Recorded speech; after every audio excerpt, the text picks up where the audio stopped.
Yeah, good morning. Today, I thought of talking on this topic, serving God. So, we look at today's situation. One of the grave problem is like unemployment. Uh, there is no opportunities. But if you look at the book of Isaiah and chapter 6 and verse 8, we read that the Lord saying, "Whom shall I send, and who will go for us?" So there's a continuously God looking for His people to send, and then Apostle Paul in First Corinthians chapter 3 verse 9, he says that we are co-laborers together with God in the husbandry of God.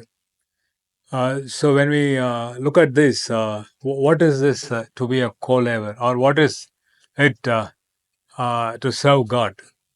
Uh, what is the response the biblical saints gave to this call? If you look at that, then in Isaiah chapter 6 and verse 5, he says that, "Woe is me, for I am undone, because I am a man of unclean lips." So, this is a thought when it comes to serving God. We think we are not worthy of that job.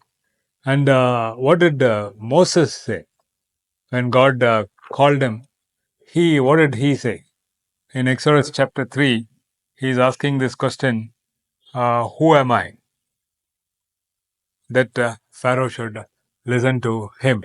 So, so that is the natural response when we think of laboring with God in this world. But in the Old Testament, we can see of some saints who have labored with God. So in Exodus chapter 1 and verse 17, if we read that, here we see two midwives, there are two nurses who feared God and did not obey the commandment of the king, but saved the man children alive. So, what was the outcome of that? In verse 20 of Exodus chapter 1, therefore God dealt well with the midwives, and the people multiplied and waxed very mightily. So here we see them in their office or in their workplace. They are co-laboring with God, and the result is the people multiplied. Of course, God only helped them, but they have been the channel for God to work through them. And then in Exodus chapter 2, we see there a family from verse 1 onwards. A man, house of Levi, he took a wife and they have a child. So, if you know these circumstances, these are circumstances where the male children are to be killed or thrown away into the river. That is the situation.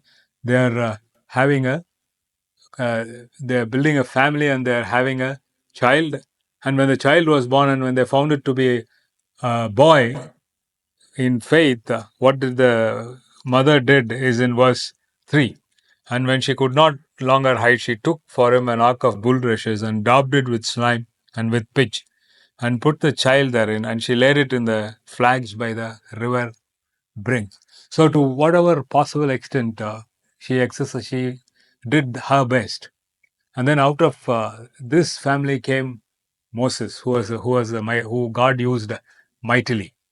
So we see here these two instances. One is the midwives in their workplace, fearing God and obeying the word of God, and they are instrumental in the Israelites being multiplied, God's people. And in here, the another family, uh, they go ahead building a family in the midst of no hope and have a child and protect the child and they leave it in the river bank.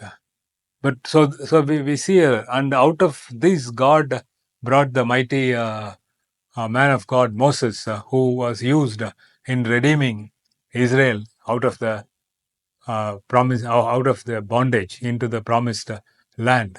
So, in the language of Apostle Paul, we do not know whether what they did, these midwives and Moses' parents, whether they were sowing or whether they were watering, but they were instrumental in bringing the redeemed, God's chosen people out of the bondage. Thank you.